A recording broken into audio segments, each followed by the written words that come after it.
let's talk about AJ Dybantsa, though. He has been officially named to the 12-man roster to represent Team USA at the U19 World Championships and FIBA U19 Men's World Cup. I say the World Championships. It's a World Cup format. There's 4 groups. BYU is grouped in Group D with Cameroon, Australia, and France. So obviously some stout competition. But AJ Dybantsa is expected to be the guy to lead this team forward. Now, there's some really, really high-level prospects and guys who are playing alongside AJ on this squad. JJ Mandaquit, a guy that BYU recruited once upon a time. Koa Pete, Tyron Stokes, who's actually a guy who's a year younger in terms of the recruiting cycle. BYU is going to be BYU fans, I should say, are going to be obviously very interested on how AJ and his team do in this. Now, this U19 Men's World Cup comes up later this week. It begins on June 28th, so later this week. I'm looking forward to seeing how AJ performs on the international stage. And that's where Fran Fraschilla enters the conversation once again, because he said this came out on, I'm trying to remember when it was, Friday, I believe. It might have been Saturday. He says, I'll try to create a visual for BYU men's basketball fans for what to expect from AJ Dybantsa after watching him all week at the USA Junior National Team Under-19 practices. Here you go. Here's the kicker. Best description is that if Kevin Garnett came back as a small forward with his intensity, athleticism, and his team-first style, that's who the Cougars have. Okay, everybody. I am a guy who grew up watching essentially the entirety of Kevin Garnett's career. Obviously, he played in Minnesota, so they were off the beaten path a little bit. I'm a guy who's a Jazz fan, watch a lot of Utah Jazz action, but I like the NBA overall by and large. And Kevin Garnett was an absolute sensation. Obviously, later on in his career, went and played for Boston, won that title in 2008 with the Celtics, and he is a Hall of Famer. Anything is possible. Remember that after they won the championship in 2008. Obviously, it was a tagline for Adidas, who was sponsoring him at the time. But the bigger point is Kevin Garnett is one of the 10 best power forwards at very worst in NBA history, and you're telling me that BYU's got a guy at his caliber and AJ Dybantsa playing for them? Yeah, the hype train for BYU basketball, it's only getting bigger. It's only getting louder.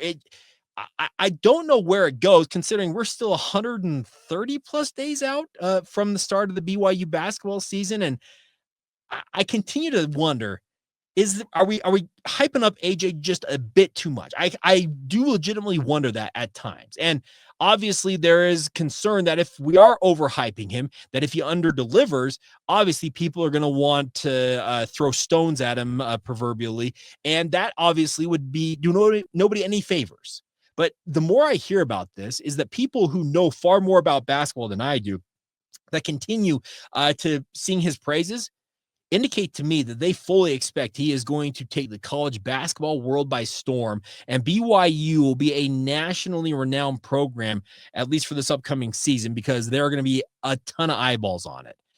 I'm excited to see this happen, because if AJ really is that good, we are going to be treated to a season for the ages. I cannot wait to see what Kevin Young has got cooked up in terms of his offensive philosophy. How much does he allow a guy like AJ to play off of a Richie Saunders and the like, or how much are they playing off of AJ? That's the thing about this, and I've made this comparison myself, is you have a guy like Fran Fraschilla says that he looks like Kevin Garnett in terms of if he was a small forward. But I think back to, remember, if you're old enough to remember what happened with the Syracuse Orange in 2003 when Carmelo Anthony came in for his lone season in college basketball and just became the force that led the Orange to a national championship. It's not very often you see a freshman of that caliber, and we're talking Carmelo Anthony, a Hall of Famer in his own right, one of the best to ever do it. You put a lot of heat and a lot of pressure on a young man of that caliber, and you wonder how they're going to respond to it, because more often than not, they seem to have fallen short. But, man, if we are going to watch a Carmelo Anthony, a Kevin Garnett, insert NBA Hall of Fame type player into this conversation, what's the expectation level, and really what's the what do they have to match? Is it a Final Four? Is it a national championship?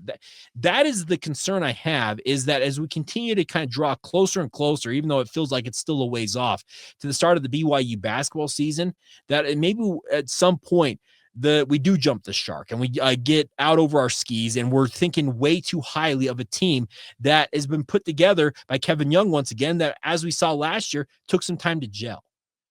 I would expect the BYU will be better prepared just with the core of guys that returned, like a Richie Saunders, like a Keba Keita, Brody Kozlowski, etc. Guys who are already in the program, they can talk to the other guys around them and say, hey, here's what we're looking at, and here's what you need to do to get up to speed and what Kevin Young is asking, Coach Young is asking for you to do.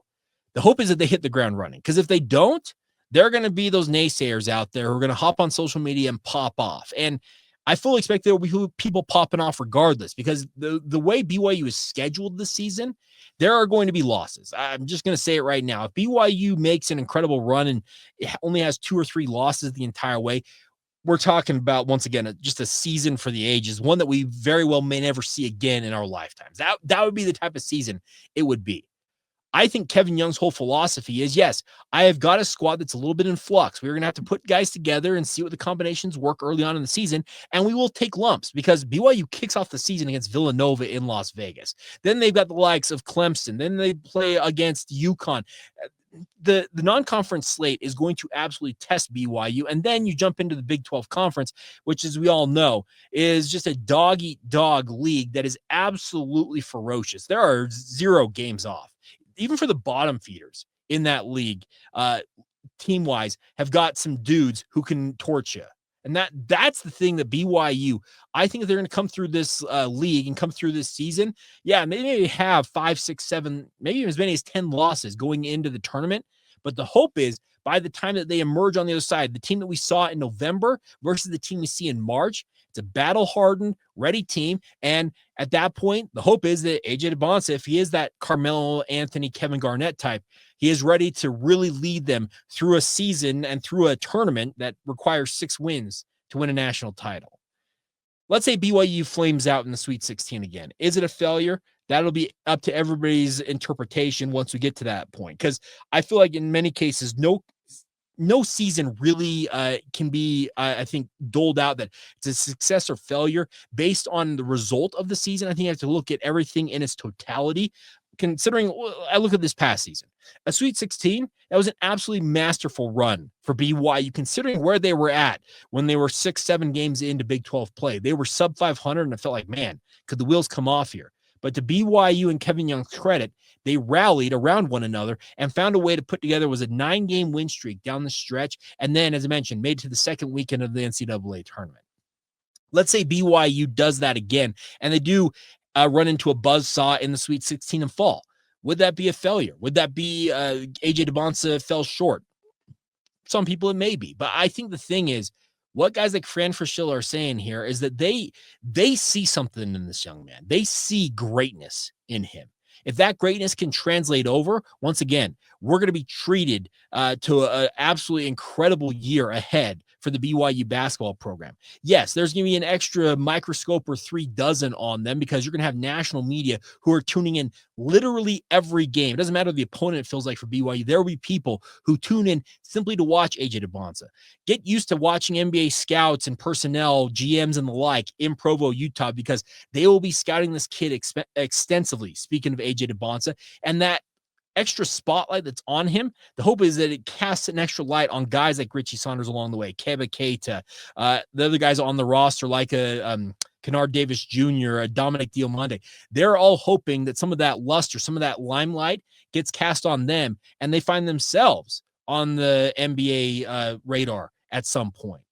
Everybody has a part to play in this, and the success or failure of this BYU basketball season, yeah, it probably will be determined in March. That's just kind of how college basketball is built to go. But man, if Fran Fraschilla is right, and we have got a Kevin Garnett-like player on our hands, man, get ready, folks. It is going to be a special, special season at the Marriott Center.